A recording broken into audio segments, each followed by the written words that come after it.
Hi, I'm Joe Heath. I'm Toni Heath. And this is the Watch-A-Thon of Rassilon. Is it? It is. Oh.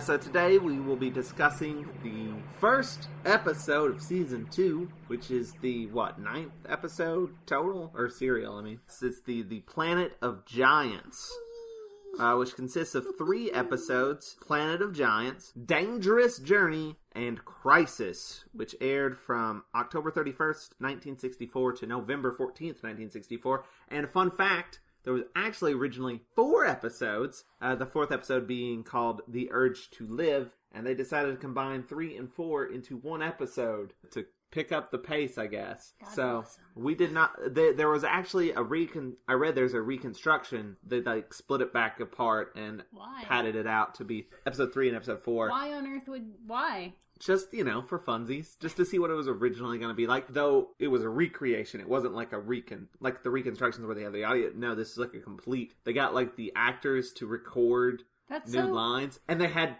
impersonators do the ones who had passed away. That's so bizarre to me because it's like someone made an editorial decision that's like, yeah, this will be better if we smush these 2 things together. And someone went back and went, wait, you changed your mind at some point? Let's recreate it like it would have been if it was worse. I'd actually kind of like to see it. We did not watch that. We didn't know about it until right before we started recording this podcast. I was looking at the Wikipedia. Basically, because they did that, it threw them off an episode. So that's why they made this sort of prequel to a Dalek story in season 3. So the Dalek cutaway, that one I've talked about for a little while. Like, it's like setting up this future serial, and it doesn't have any of the main TARDIS crew or anything in it. It's a really bizarre episode. That's where it comes from here. Yeah, it comes because of some dude like, this is too long. Make it 1 episode instead of 2. Which, they need that guy all the time. Someone give that guy a medal. He's my favorite. And a raise.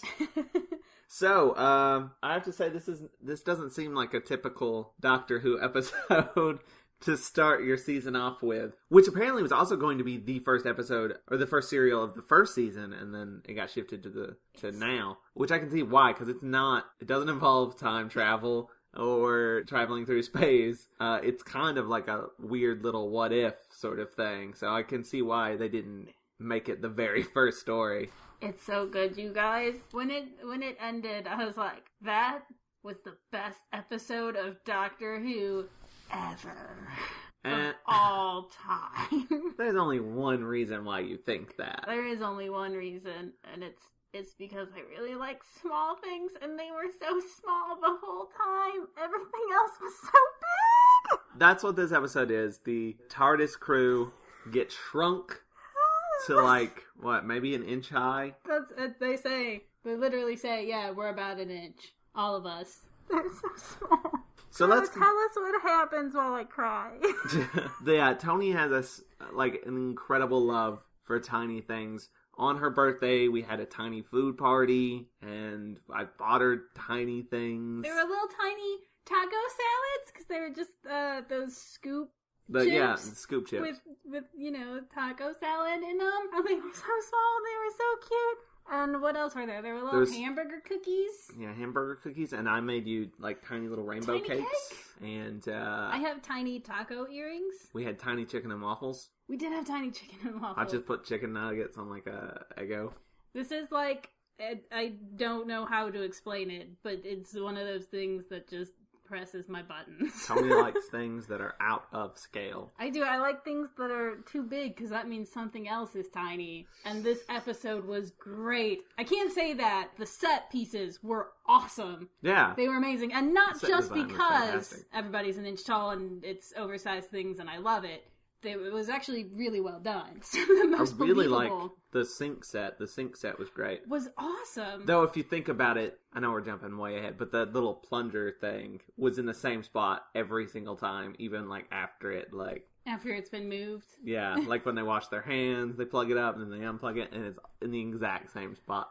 But there's a lot of very cool set pieces where, like, there's a scene where Ian is inside of a matchbox. There's just different, I'm trying to think, a briefcase that they climb into, and it all looks very cool. It looks very believable. Yeah, and I feel like they actually got the scale pretty accurate. Like, there's no point where I was like, oh, that would be bigger or smaller. That's way too small. Or there's even a point where there's, I think it's a fly. Like, the first time you see it, you see a dead ant, and you're like, well, I made it dead because that's easy. But then later they show you there's a fly and it's moving around, and I'm like, yeah, I buy that.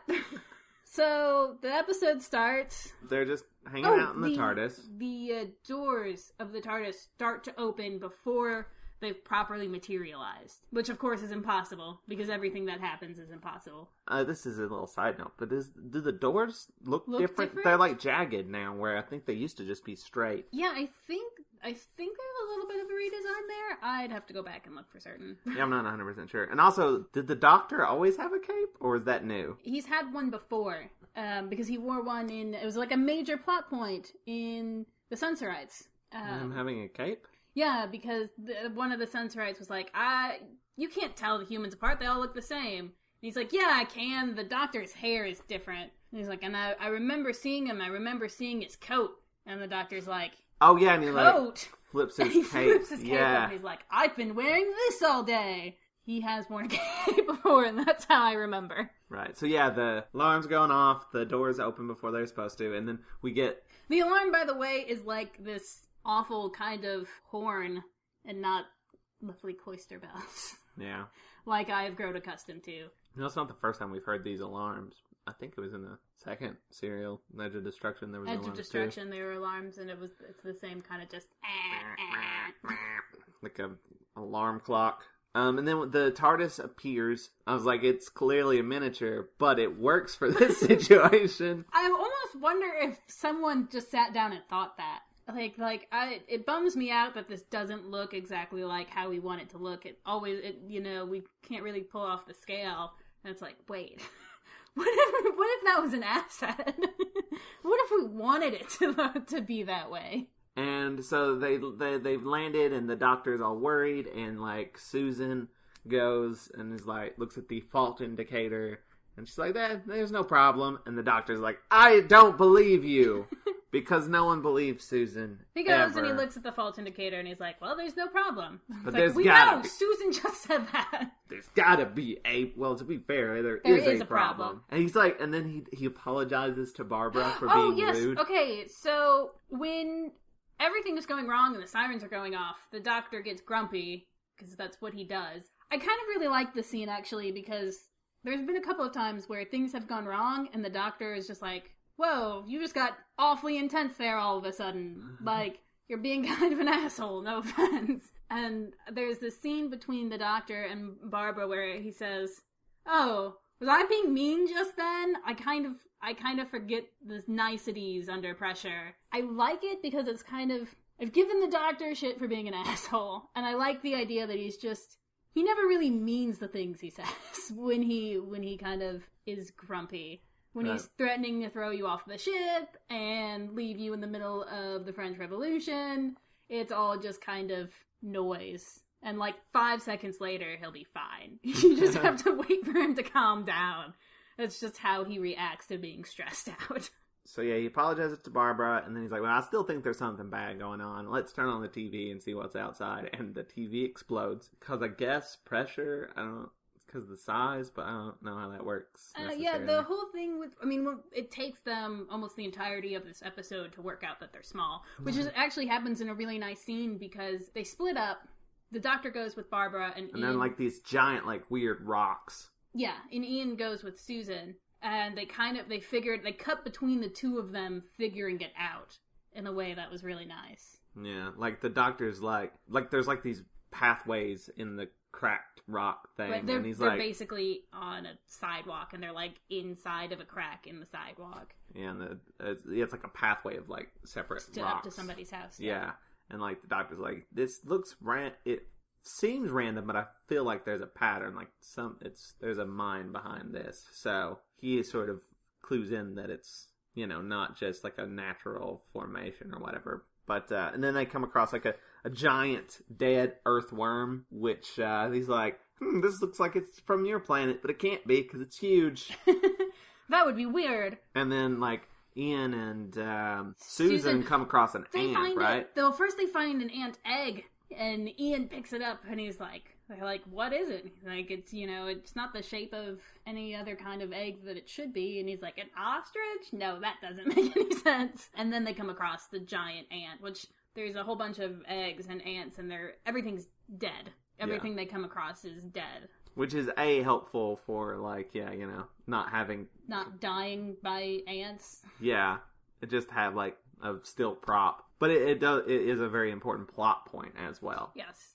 But also helpful. Which, by the way, I would like to point out in the scene with Susan and Ian and the ants. No, it's not the scene with the ants. Susan and Ian see the ants and they move on and they find a giant matchbox. And also like a seed packet or something? Yeah, I wasn't quite sure. I think that's what it is. Yeah, it was like a giant... It was like I thought it was a giant card or something, but I think it was like a giant seed packet. And it's great because Ian just keeps going, this must be for like an exhibit, right? Like, we're on Earth. We have to, all of these things that we're coming across are all Earth things. Something like, this is like the World's Fair or something. This is like an exhibit. That must be what it is. And Susan's like, no, man, we're really small. And Ian's like, nope, that's too weird. I don't like it. Yeah. It must be an exhibit. And Susan's like, no, we're really small. I just told you that. And eventually he gets convinced of it, but it... Yeah, and meanwhile, the Doc and Barbara have also figured it out pretty much at the same time, but in a separate location. Yes. And then they're looking at the matchbox, and Ian just decides, I'm going to get inside of it. It's so cute, because he sits on top of it. Like, it's one of those where it's like, it's open just a little bit, and he's sitting on the top, and he's kind of slinging his legs on the inside of it, and it's so cute. But for some reason, he actually gets inside, and of course it gets, you know, picked up and brought inside. And there's like a scene of him just... He's got his hands on either side of it, and, you know, he's just nothing's rocking moving. Back and forth. And it's the best. I loved it so much. Like, Susan rushes up to, like, the Doctor and Barbara and is like, something took Ian, and then, like, they're gonna climb up the rock to see over, and, like, Susan starts to, and Barbara starts to, and the Doctor's like, no, let me do it, because I'm clearly the one who's most capable of climbing up a rock wall, the 80-year-old dude. It's out of kindness. I know, but Susan and Barbara would be so much more... Yeah. They both have to help him up. And he looks, and then he sees, like, it's a house. Which I do... There's a guy smoking. They're like, I guess we have to go to the house now, because that's where Ian is. And they're very reasonable about how far away it is. Yeah. Like, how small they are and how far they have to walk. By the time they actually get to the house, Barbara's like, oh my god, I'm so tired. We've been walking for ages. And to fill in that gap of them walking, we get the B plot. Yeah. Of the guy that picked up, was going to start smoking, is, I guess, a scientist. Yes, and he's been working tests on this insecticide, which is why everything's dead. The problem with the insecticide is that it kills everything indiscriminately, really, really well. And it's, like, permanent, basically. Like, it doesn't, like, decay easily or whatever, so, like, it'll seep into the soil and be bad, and it's not a good thing.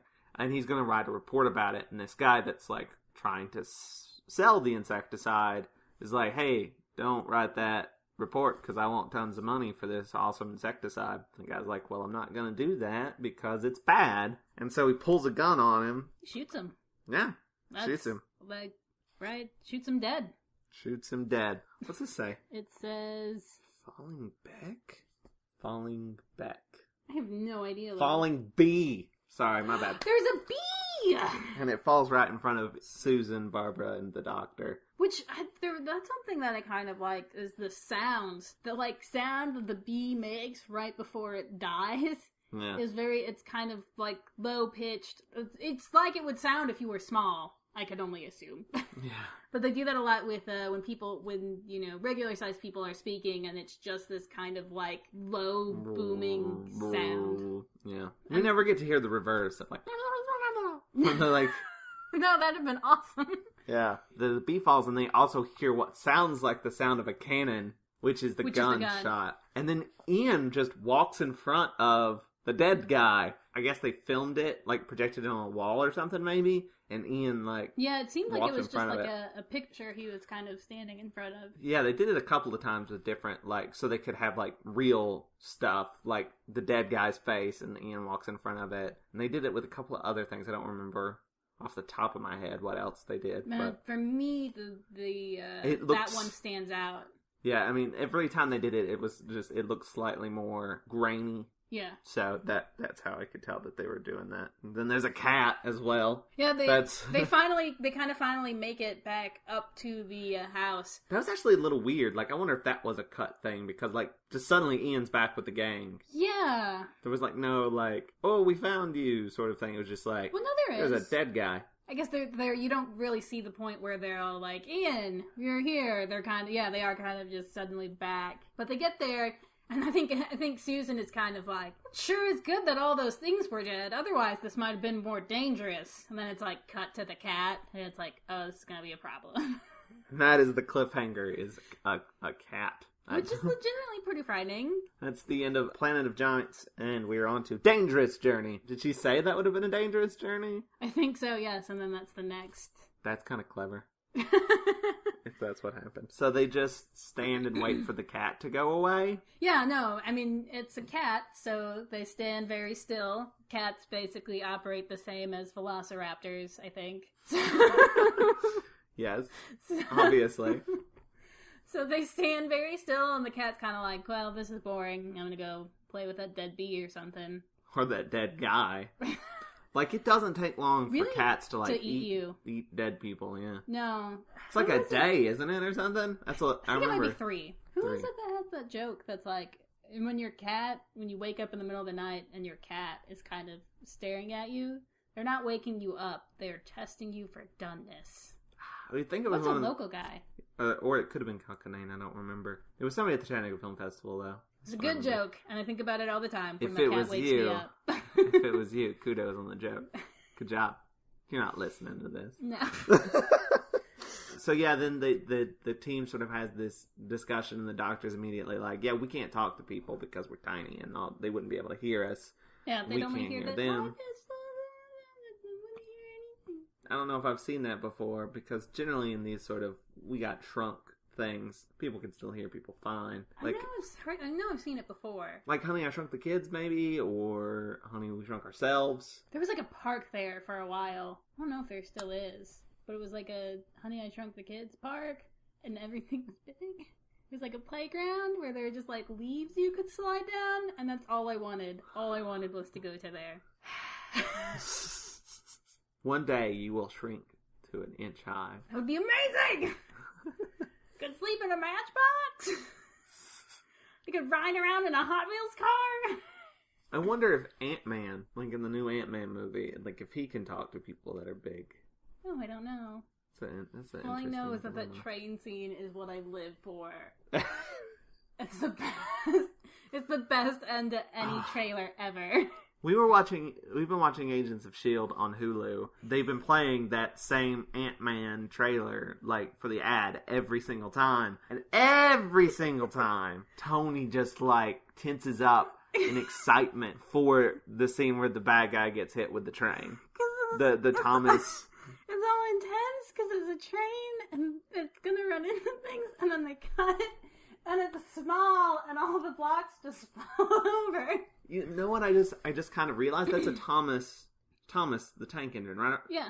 And in that show, there was like an inch high guy in it. it was like in the, I don't know if it was just the American version or for whatever it was, but it was like George Carlin, like who was like an inch high like conductor. So I wonder if that's like a specific reference to that because they're tiny and there's a tiny guy.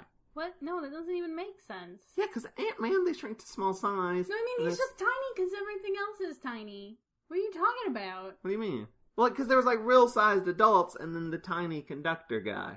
No, he just was in scale to that world. He's not, like, particularly tiny. Well, he is when he's amongst all the other people. That doesn't happen. Yes, it does. I watched that show when I was a kid. Like, George Carlin was, like, this big, and everybody else is normal size.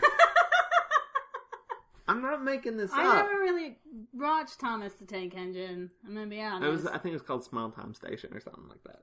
But I just thought, like, there's that world, and he's just in scale with the rest of the world. He might be in scale with that world, but he goes to, like, regular size people. To the... I don't know how it works. I don't remember. But, like, he was tiny, and everything else was big. No, everything else was the same size. Not when you saw George Carlin. Like, generally when it showed the trains, it was just the trains, I think. But then there was, like, also real people. But then the real people were normal size, and George Carlin was, like, tiny. Alright. I don't remember. We'll look this up later, once this podcast is done. Where were we? I have no idea. We went on, like, a sidetrack about trains and Ant-Man. Sidetrack. Trains. That's great. Oh, God. We got derailed.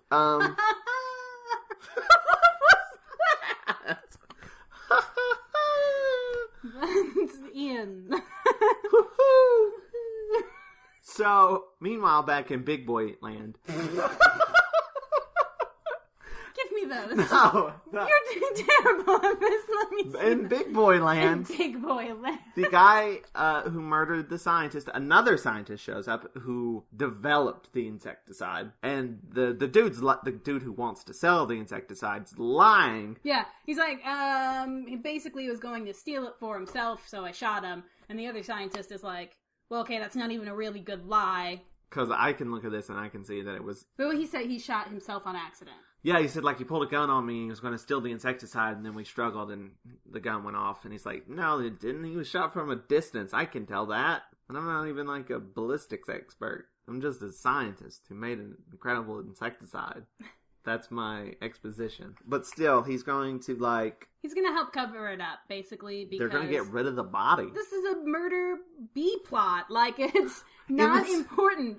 This, really. like, goofy, oh, we've shrunk ourselves, and there's a dead body. There's, like, a murder crime thing happening. It's not even, like, a murder mystery. It's, like, we gotta get rid of the body thing. It's like, honey... It's great. It's Honey, fantastic. I Shrunk the Kids meets Breaking Bad, or something. It works somehow, but it's a little odd. Like I love these it. two conflicting sort of genres. Because you kind of go back and forth between like, look at us walking around these things that are so big. Oh my God, it's a giant penny. And then gotta wash this blood off my hands. And then like that's happening, and you're like, there is. I'm gonna jump ahead just because you brought it up. There is a point where he is literally washing the blood off his hands, and you're freaking out because they're in the sink. You know, and you're like, oh no, don't wash your hands! It's like slightly traumatic for the scientist because he's helping get rid of a dead body and he doesn't really want to. But that's not where the drama is at all. The drama is in, oh no, the sink's filling up with water. It's excellent, and I love it. But before we get to that, let's go back. They come out and they're going to discard the body, so all of them hide. Ian's like, let's get in this briefcase, Barbara. Which, obviously, what happens when you hide in the briefcase is the briefcase gets picked up and moved inside, and now Ian and Barbara are inside, and the doctor and Susan are outside. And I love it when they get put back down and they get out of the briefcase, and Ian's like, we had to pick the one that moved. And they're both like, oh, that was nuts. We were flying all around. Like, they had to describe how crazy it was because they didn't show it at all. I loved it, though, because Barbara hurts, I think it's her ankle or something. She's like, I hit my leg on some piece of metal. And then she's like, you know what's ridiculous is that I think it was a paperclip. Which is a joke that I love. We never actually get to see the paper clips. The paper clips are mentioned many times because they were going to make a ladder out of paper clips at one point, but then it just doesn't. Yeah, happen. I think they're set up on a table or something, and they're trying to figure out how to get back down and get back outside. And they're like, we should go back into the briefcase and get the paper clips out and create a ladder. Open the briefcase. Which also looked amazing, by the way. It's, it's like a big button, and Ian's trying to figure out which way it needs to be slid. Like, he climbs up onto the briefcase, and Barbara's standing back on the desk on the floor, and she's like, try left and right! And he's like, I'm working on it. And, like, there's just a scene of him trying to push the button different ways to get it open, and he eventually does, but it looks like he's standing on top of a briefcase. And it's a cool scene and stuff, but it doesn't ultimately lead anywhere. No, they don't. I wonder if maybe there was something and it got cut. Or like a prop got damaged or something like that. Well, I mean, there was stuff that got cut because it was 2 episodes smushed down to 1, so maybe there was a paperclip chain at some point. That's worth watching the reconstruction for. I was a little disappointed to not see them climb down a paperclip ladder because that would have been awesome. I would have loved to have seen that. Apparently, all that's in the novelization as well. All the stuff that got cut, so... So small. They're so small, and everything around them so big. We're jumping ahead a lot, but let's go back. So they get rid of the body, and I was actually surprised. You actually see, like, blood and, like, there's a wound. Bullet. Yeah. Yeah. It's like, man, this is dark. They take the body, and then Doc and Susan are like, where Barbara and Ian? And like, I don't know. I think they got taken inside with the briefcase. And they're like, well, we need to get inside. So they decide to climb up a drain pipe because it's corroded and has handholds. As far as I understand it, the drain pipe is kind of what's been used to, like, get the insecticide. That's what that... Oh, yeah. Or the insecticide has been washed down that pipe before. I don't think they are aware of the insecticide at this point. But they do see, like, after they start climbing up the pipe, Barbara and Ian are getting out and they see test tubes. That's when they did another one of those filmed inserts. There's a really great scene where Ian sits down on, like, a thing of litmus paper, and he's like, remember when I used to, like, be able to hold those in my hand? I guess this is, like, a good bench now. But it's really nice because Ian's like, I remember all these things from being a teacher and using them. It's like, now they're all giant, and I'm super small. Life is weird. Yeah, and behind the litmus paper is like a giant stack of wheat seeds or something. And everything, by the way, that's dead, they kind of mention it. That they're like, it smells weird. And that's what they're smelling, that insecticide. But Barbara picks up one of the little wheat seeds. She's like, oh, it's sticky. Can I clean my hands on your handkerchief, Ian? And he's like, yeah, sure, whatever. But that's actually an important plot point because Barbara gets the insecticide on her hands and then doesn't tell anyone. I was so mad at Barbara. Because I'm like, Barbara, you're supposed to be the one who knows what you're doing. Why aren't you telling anyone? Like, she starts getting sick. And she starts getting sicker and sicker. And, like, she's like, oh, I'm fine. It's nothing. And it's like, you have to tell them! What are you doing? After they talk a bit, they decide to do the paperclip ladder. They do the unlatching. But while Ian is doing that, unlatching the thing, a fly lands next to Barbara. And she faints. Which, I'm not entirely into. But maybe it's because she's starting to get sick. She's starting to get sick. I'll buy that. I don't want to buy... giant that, by the way, is what I was talking about. The fly that we see is alive and moving, and it looks pretty decent. I was fairly impressed with it. Then, of course, it touches the insecticide and dies instantly. And that's when we start to worry. Yeah, Barbara's like, oh, she's like, it didn't eat it. It didn't, because that's what It just touched it, yeah. By the time they figure out about the insecticide, they're like, I guess we can't eat or drink anything until we figure out how to get back into the TARDIS and figure out how to get back to normal size. And this is the first time that you're kind of like, she could be in trouble just by touching it. Susan and the doctor get up the drain pipe and start yelling. Which, it takes the doctor... It's great. I love the doctor being old. Can I say that? Yeah. Susan's like climbing up there and she's like turning around and they're like, Are you alright? Are you on your way? And he's like, I'm fine, I'm good, keep going. And it's just taking him just a little bit longer and he's like exhausted by the time he gets up to the top. He like collapses at the top of the drain and it's just like, I'm just gonna lay here for a while. We'll find him in a second. And they start yelling, and because the shape of the sink acts as a amplifier. Yeah, it's a bowl. That's sound. That sounds science. And luckily, it's right next to where Ian and Barbara are, and then they all join back up, and they all go down into the sink. They're like, we'll just climb back down this drain pipe to get out. But, I don't remember. That's when he goes to wash his hands, is it not? Yeah, but, like, how do, like, Ian and Barbara get out of the sink? They never get all the way down. They see the doctor and Susan in the sink, and they're going to climb down. What it is there's like a drain. A stopper, and it's, like, hooked onto the top of the sink, and there's a chain between the top of the sink and the drain.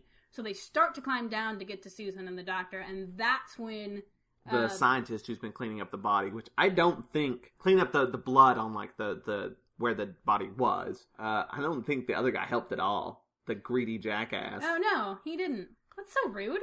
So, at least clean up after your own murder. Yeah, he's pretty much like, you do that, I'm going to go amend this report so it says that the insecticide is awesome. Which the scientist doesn't realize right away, but we'll get to that. So yeah, he goes to the sink, and Ian and Barbara immediately are climbing back out. Susan and the doctor climb back down the drain. They're climbing down, and like, he's filled the sink up with water, but I mean, the stopper's he's in it. Stopped it and filled it up. And he's washing his hands. And it's so dramatic. And he's awful. sad because he's cleaning up after a dead body. Like you said, you don't care. You're just worried for the doctor. Yeah, you're just like, oh my god, Susan. don't pull the plug, don't pull the drain. And he pulls the drain stopper, and the water goes down, and that's the cliffhanger. And you're like, whoa! Which was excellent. That's the end of Dangerous Journey. It ends with the doctor and Susan dying. It's really weird. Yeah, it's a really weird serial. So next week, the next episode is Crisis. There's an overflow pipe that they climbed into the overflow pipe and watched the water pour out and just got a little bit wet. They're fine. It's all good. It's a little weird little side hole. They've escaped death, and the bad guy, the greedy jackass, as I'm calling him. All right, that's fair. Is calling in the report because he figures this guy would call in the report.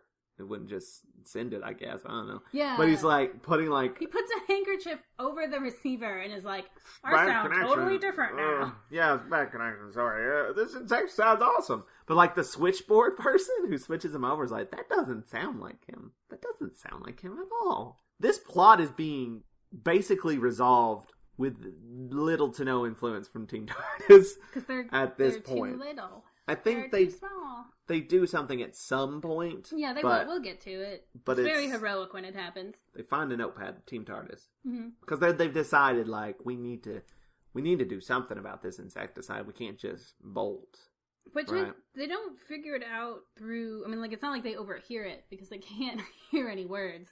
They just kind of start putting it together. But yeah, they see this notepad. Well, they also like saw a dead guy. Well, yes, but they have this notepad and it has the formula on it, but the notepad's so big that they have to like spread up, and it's like, all right, Susan, you take this half of the paper, Barbara, you take that half of the paper, tell me what you see, and I'll like transcribe it onto this tiny notepad that I had in my pocket.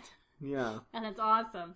And once they get it all copied down, they figure out how it's awful. Yeah, and Ian kind of has a nice scene where he's reading it and he's like, okay, I recognize these compounds and, these different things. He's like, this one's a little bit out of my range, and him and the doctor kind of work on it together, and I like seeing Ian do science. It was cute. But meanwhile, Barbara's just like, is there a cure? Is there a cure? Yeah, and everyone's like, why would we need to cure it? We just need to stop. They're already dead. What are you worried about? Yeah, all the bugs are dead. It's not. We don't need to look for a cure. And Barbara's like, no reason.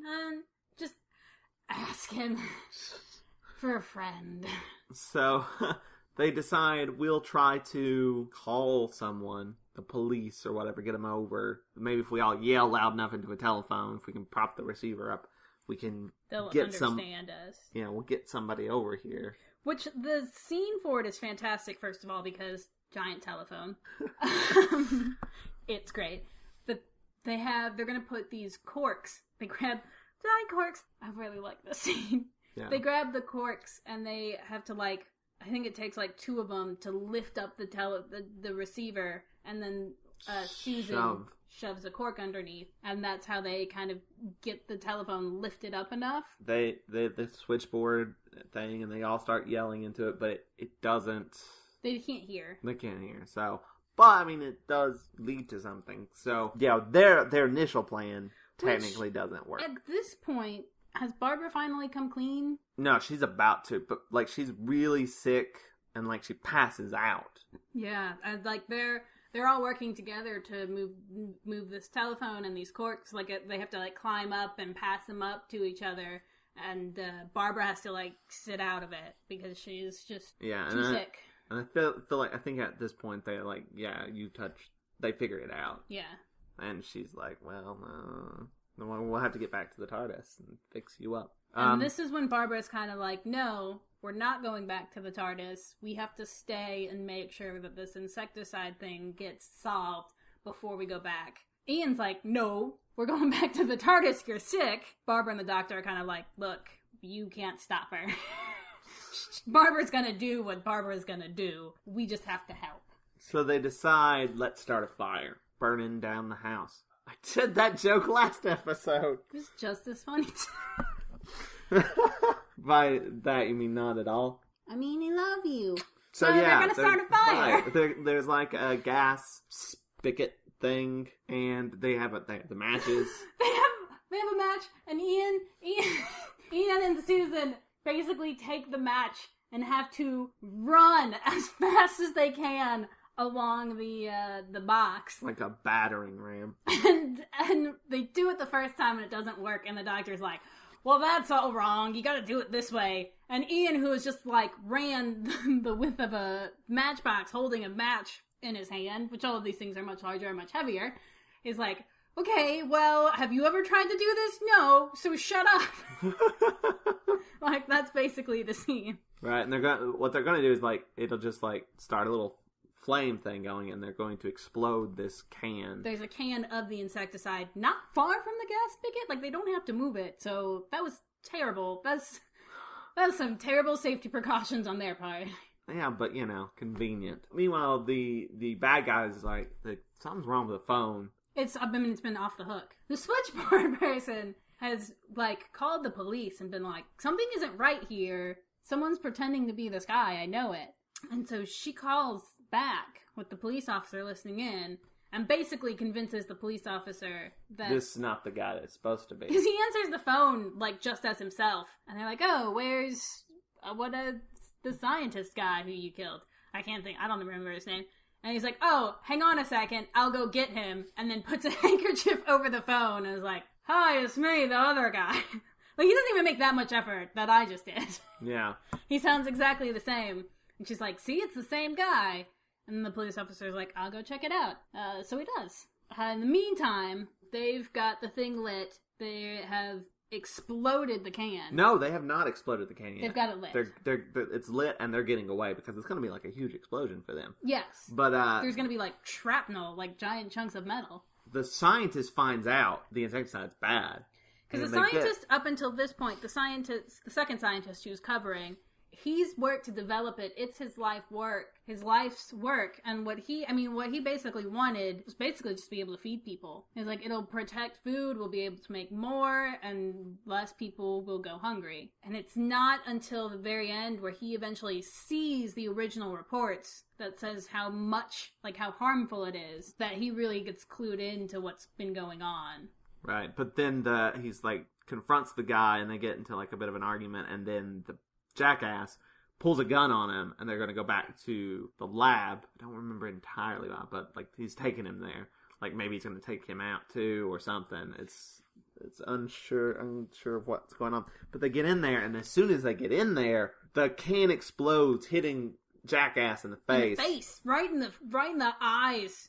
Ugh. Potentially blinded, who knows? But then the cop shows up at the same time and like arrests them, and like the doctor sees this as he's climbing back down the drain pipe. So that quickly gets resolved. Everything sort of climaxes at the same time. The can explodes in the guy's face. The cop arrives, arrests him, and the scientist says I think the scientist tells the cop, this is what happened, because I don't want to be a part of this. I mean, I did sort of attempt to hide a body, but that's not it. Let's not talk about that. So they all Team TARDIS gets back in the TARDIS, but we don't really see the trip back to the TARDIS. I bet that's something that got cut because we A, don't need it, but B, I bet it was there. I'm certain that it was filmed, yes. They get back in the TARDIS, and the Doctor's trying to recreate the situation that caused the shrinkage to begin with. He grabs one of the wheat seeds. He grabs it, and Ian's like, "That's covered in poison. What are you doing?" And he's like, well, he covers it with his cape. He does, so he's not touching it. But he's like, "Don't worry about it, trust me." Oh, and I don't think we even said, Barbara has been poisoned by the insecticide, which is really only a problem if she's small. Basically, what's explained is that once she's returned to regular size, it won't be enough to kind of like interfere with her immune system. So returning to regular size, she'll be fine. Mm. They don't need to like have the cure. There doesn't need to be like an antidote. She'll just, being big again will fix her. Right. So he grabs one of the seeds, wraps it up in his cape, and they get back to the TARDIS, and they're trying to recreate what happened. And there's this awesome shot of the seed slowly getting smaller and smaller.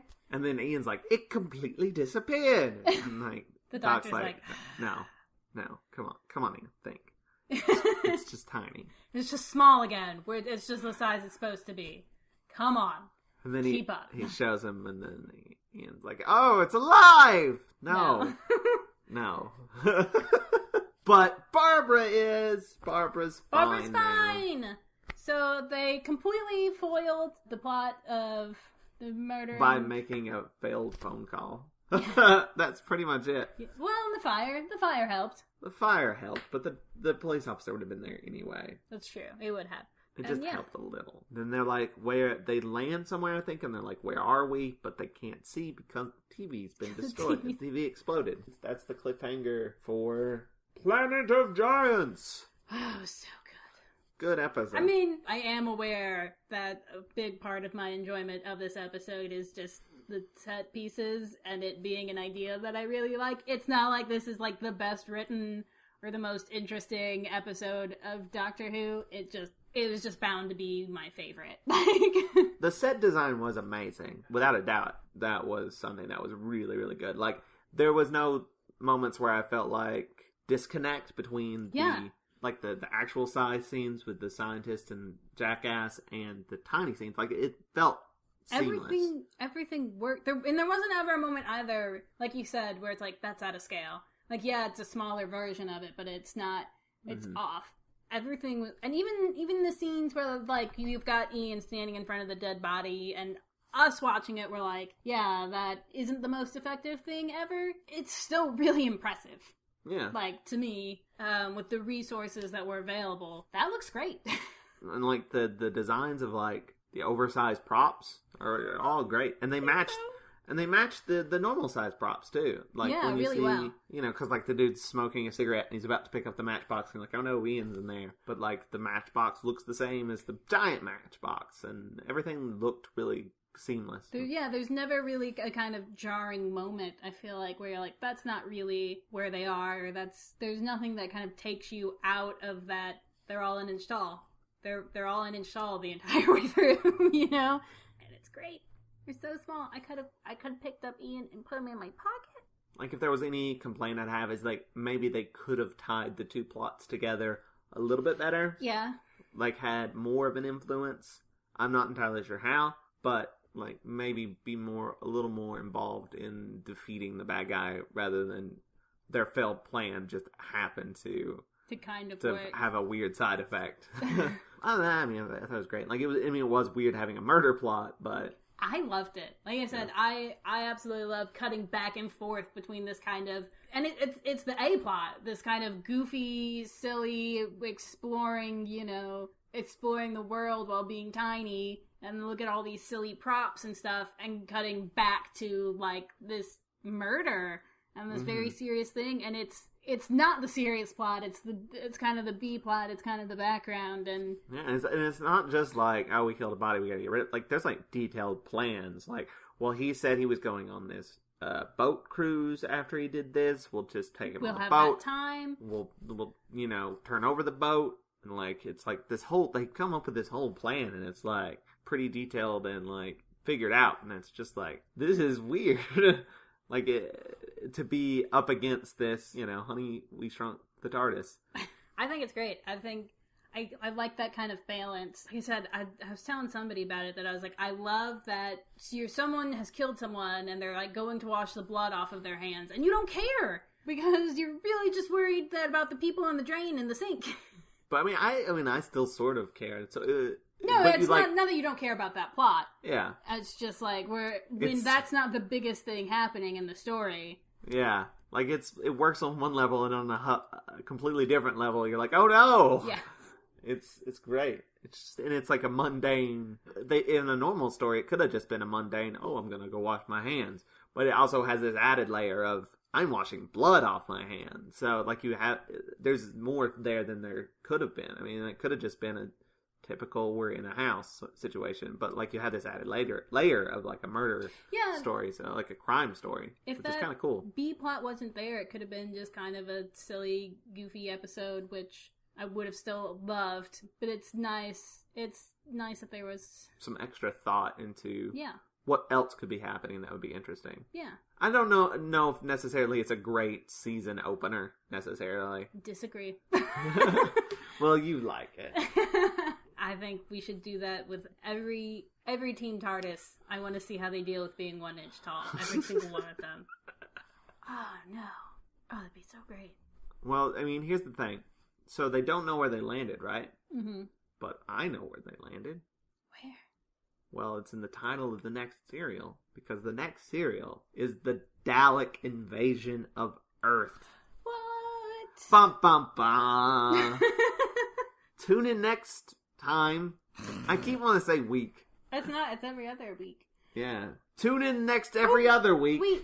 That is a thing that I remember really liking. What's that? They do have like a tune in next time and they show like the next title in the broken TV. Oh yeah. Where it's like, we don't know where we're going because we can't see the screen. And then like in the screen it's like World's End. Which I thought was great. Like, we don't know where we're going. And it's like, but you do. Don't you want to stay tuned and see what happens next time? Don't you?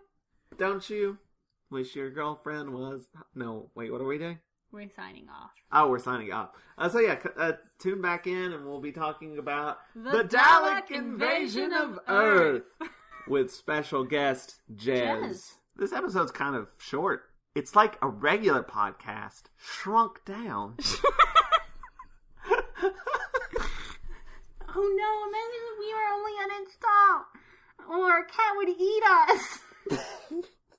I think we did get shrunk. That's what this episode. That's what happened. We're shrunk, and now we're short. And Jez is gonna have to come and rescue us. Jez, save us!